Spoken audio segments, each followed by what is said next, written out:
Welcome to the Money Watch Show. It is Thursday, December 7th, and we are here trying to help you make better financial decisions. If you need a little bit of a boost, a little pat on the back, a little bit of emotional support for your decisions that you are trying to make, we are here for you. Mark and I would love to chat with you. Just go to JillOnMoney.com and click the Contact Us button. Let's get right into it today. This is Laura, who's on the line from Michigan. Hey, Laura, what's going on, girl? Nothing much. How about you both? We are excited to have you. We are always just experimenting and pushing ourselves, so this is very weird. So here we are doing video, and it's so much fun, and thank you for joining us. So, Laura, what brings you to us? What's going on? I have a few questions about my asset allocation and then my partner's asset allocation based on our specific circumstances, and then a few additional questions that I have listed out to remind myself so I do not forget. I love a list, my girl. This is good. Okay, so first of all, Laura, how old are you? I am just turned 36. So nice. What a sweet age, Mark. 36. Life was so simple. And how old is your partner? 45. Oh, okay. All right. A little bit older. Okay. A little bit different in lifestyle. You guys have kids? We have one kid, a daughter who is 2 years old, and we are one and done. Oh, boy. Here we go. This is the Mark Talercio route of parenthood. Yes. And are you guys officially married or are you partnered? No, not officially married. No plans to, but we've been together for about 6-7 years now. Okay. But we have all of our estate documents done so that should anything happen, good. We will take care of each other and our daughter. Okay. Very good. That's good. This is really like me. I know. Baby, no marriage. I was so surprised, by the way, just to be clear, Mark is a traditionalist in general.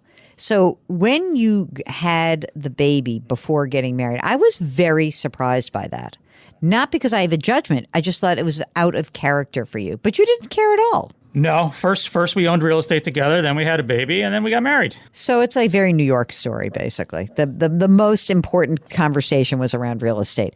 So, Laura, what do you guys, even though you're not married, you combine forces in terms of income and management of your retirement and all that stuff? Do you kind of consider yourself a unit? Yes. Okay. We take a holistic view, and I probably manage the money more than he does. So, but we are looking at it holistically where, we plan on retiring together. Okay, good. All right. How much money do you guys make together? Let's see. So I make around 203. 203 grand in Michigan. You're living large, mama. Okay. Yeah, that's true. All right. And what about he? He is 170. Okay. Wow. This is good. This is already a good story. I'm happy about it. And are you guys both employed by other firms and either of you self-employed? No, we both work for companies. Okay. And are you using retirement plans through work? Yes. Okay. What are you doing? Tell me about it. So I have a 401k with work. We do have the option to do a Roth 401k. And so that is what I have been doing the past few years, maxing out that Roth 401k. So right now in my retirement, I have about, let's say 329 and 106 of that is Roth. And then, 223 of that is the remainder is pre-tax. Good. Our employer matches like up to 10%. So Whoa. Very, very generous. And all of that is pre-tax. I got it. But you're maxing out. Yes. Okay, got it. Out. Okay. Yeah. And what about him? He is also maxing out, but he got a later start to retirement. His income has really increased the past few years. So his retirement is 72 in pre-tax and then 32 in Roth. He gets an employer match of about 3.5%.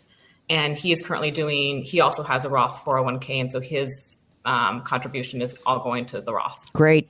That's awesome. What was he doing that he got such a late start? He so he was probably making, when I first met him 6+ years ago, around like 70K. No, it looks like you've been a very good influence on him. Yeah, I like to think so. Definitely. I'll take some of the credit. Definitely. Absolutely.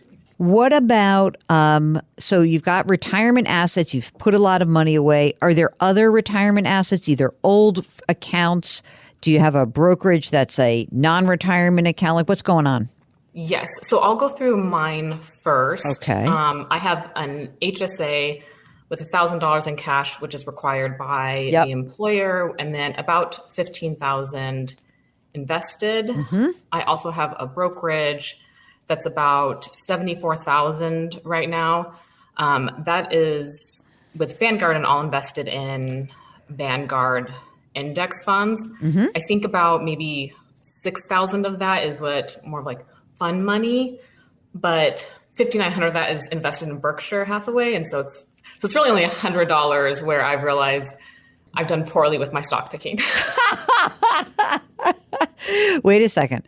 Are you upset about Charlie Munger dying? I am sad. It's funny because I think about like both of them, and they're still working, and your perspective of working with some of the people who want to retire at like 45 and stuff, and I see you can see the value of doing something that you enjoy for a long time. Yeah, if you enjoy it, that's great. I mean, and these guys definitely enjoyed it, and they love making money. That was the other thing that was so interesting. There is that. They really amazing. So, all right. So you've got this brokerage account. You got the HSA. Oh, I also have. Tell me more. RSUs, about like 8,700.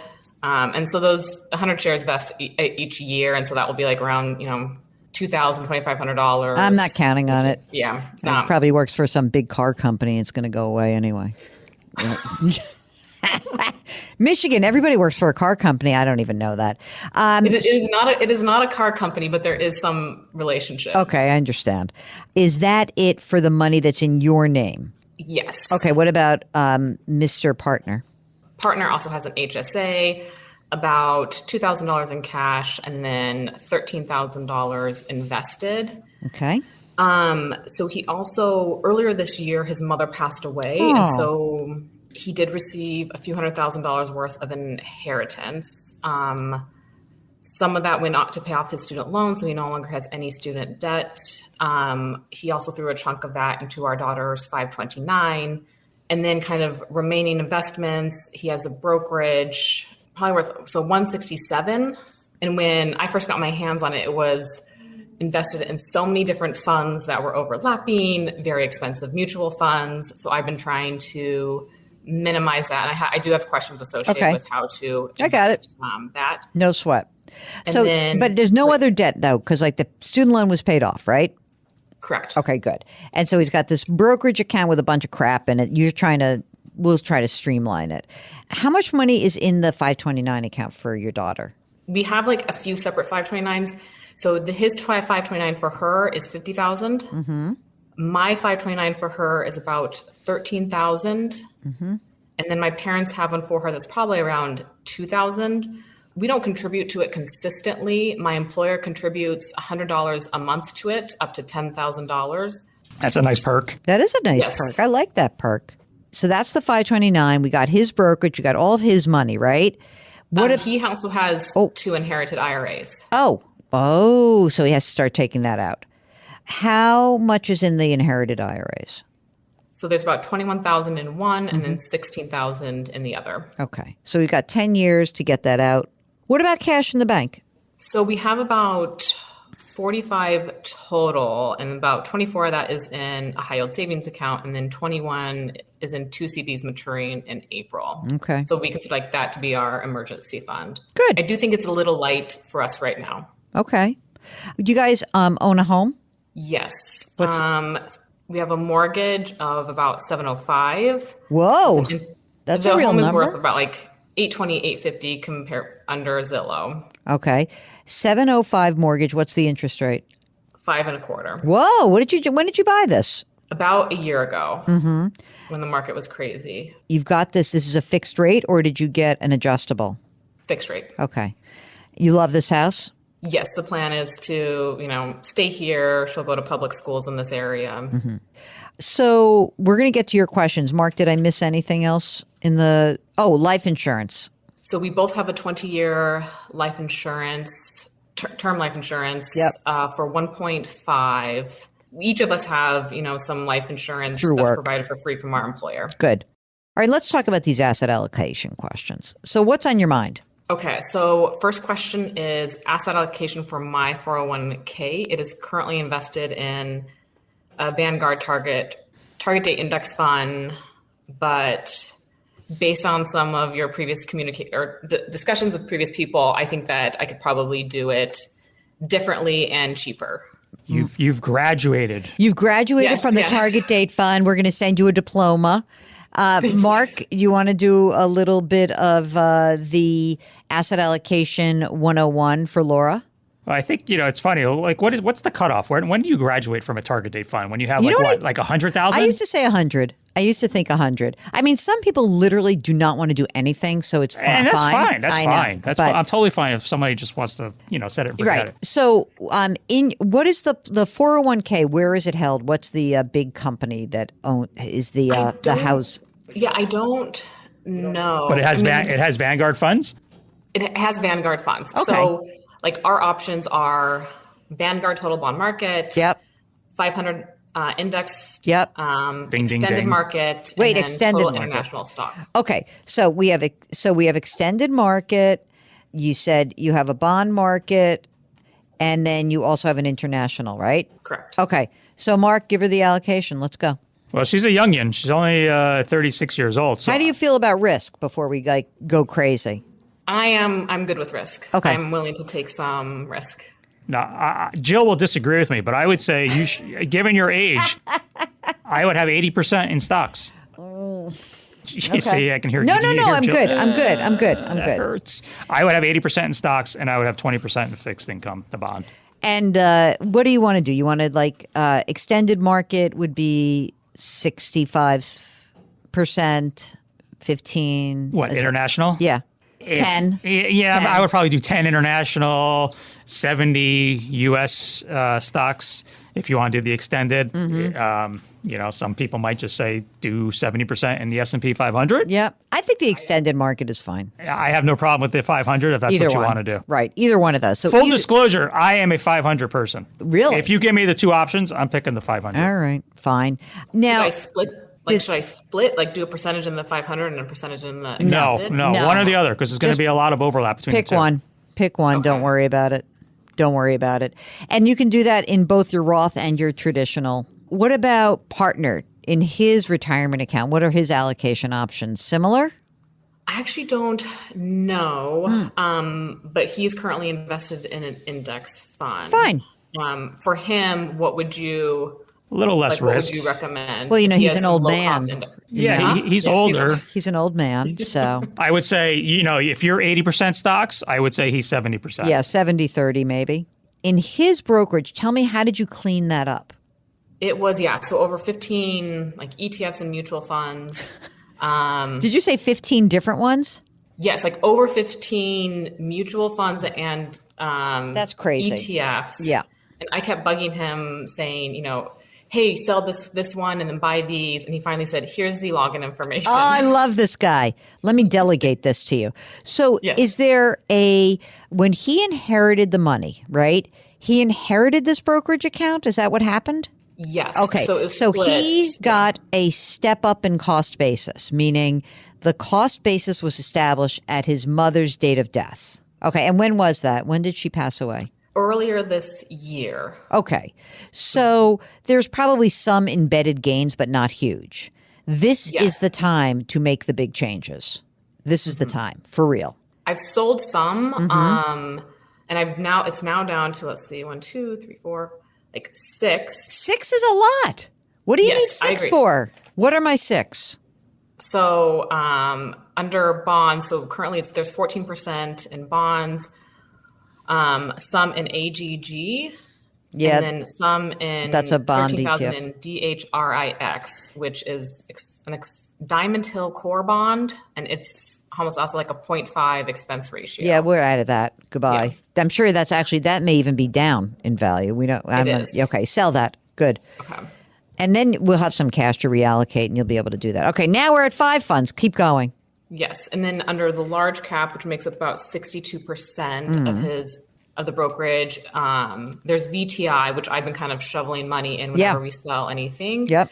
And then about $12,000 in VONG, the Russell 1000 growth. Mark is giving you a big negative on that one. You probably have lost some money on that, but also. So there's VTI, there's the Russell 1000. What else you got in the stock?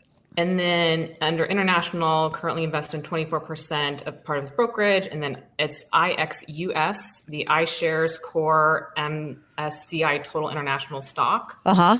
And then VXUS, so Vanguard's Total International Stock. Pick one. Let's move on. Do the Vanguard. And it should, 25% is too much. Yeah. So maybe we sell that, and then that's that. And then that's good. And get rid of that Russell thing. I think that's done too. So when you reallocate, though, let's make sure we understand what the tax liability is. It should not be a lot. It should not be a lot. So let's clean that up. I like this. Hey, gang, you getting the drift here? Mark and I very much like, let's make it easy. Less is more. Less is fine. It's just fine. Mark, do you want to talk about your individual stock holdings right now? What do you own? I don't have any. Oh, why? Because I sold. The one that I had, I sold. I actually made good use of the loss this year. Oh, yeah. That's good. Because we had to free up so much money for the purchase of the new home. Yes. So I will have no tax No liability. Peloton. You're done with Peloton. I mean, I use Peloton every day, but bye-bye stock. All right. Laura, does this solve most of your problems? Yes. What other question do you have? Okay. So question about converting amounts within my 401k to Roth. So depending on kind of where I am in the tax brackets, I've sometimes been converting amounts. Like this year I converted 10,000 to a Roth. Is that something I should continue to do or just not worry about it? Mark, the Roth King? I mean, I'm all for Roth. I don't know that you need to be converting. I would probably, you're doing Roth contributions now, so that's the right move. I wouldn't go crazy with having to convert. The 529, are you guys making regular contributions or just kind of here and there? No, just here and there. And so that was one of my questions about, should we be contributing more? Are we good where we're at? You have 65,000 in there now. If you did nothing, by the time your daughter's 18-ish, it'll probably be around 165. At what point could we say, hey, we're done contributing to the 529? Never. No. Where's she going to school? Is she going to the University of Michigan, Michigan State, or what's a private school in Michigan? What's a private college that's, or is she going to like Stanford? My thought was, I'm not going to give her a blank check. If she has goals of going to graduate school, I'd say, go to a reasonable state school or a school where you can get a scholarship and save some money for graduate school. So I guess I'm not gung-ho about saying, here, get into the most expensive school you can and we'll pay for all of it. Mm-hmm. Well, Mark, what do you think? Like I said, if you do nothing else, you're going to have you'll have $165,000 conservatively, maybe more. Who knows? No, but like, at what point does she feel like she's done? That's the question. I don't know. I can't answer that because I don't know where the girl wants to go to school. So it could cost $300,000 to go to college in today's dollars. Yeah. So, I mean, I think you still have to put some more money in. Do you get a state income tax deduction there for contributions to the 529? Up to $5,000. Yeah. Okay. Or no, I mean, like, yes. Yes, we do. All right. Well, then definitely do that. Yeah. So definitely do that. But if you wanted to, you could do 17 and 17, and the next year do 5 and 5, right? Because you're not filing. Who's claiming the kid? You are, because you make more money, right? You're head of household. Yes. Okay. And I do the dependent care FSA. Good. Okay. So, I mean, then I would do 17 and 17 this year, 5 and 5 next year, and then let's see how things roll. I think that's what you should do. Don't count on those RSUs for anything. Keep doing what you're doing. I think you're in great shape, Laura. I like this. I like the plan. I think there's like cleanup. You're doing a little, but it's not a lot. This is like nipping and tucking. If you would like to join us and run through some of the big financial issues, maybe small ones that you are trying to figure out, just go to JillOnMoney.com and click the Contact Us button. While you're there, don't forget to check out all the free, great content. All of our content lives at that JillOnMoney.com site. We've got a blog. We've got the free weekly newsletter. Comes out every Friday, so you'd be getting it tomorrow if you were a subscriber. There are resources. There's videos, all sorts of great stuff. If you've got a few bucks, maybe you should consider buying my book, The Great Money Reset. What a great present for people who are contemplating their financial resolutions. Mark Talercio is the co-host and executive producer of the show. We're distributed by Paramount Global. We drop our episodes on Tuesdays and Thursdays. Do something nice for someone else today. Change your work, change your wealth, change your life. Thank you for listening, and we'll talk to you next week.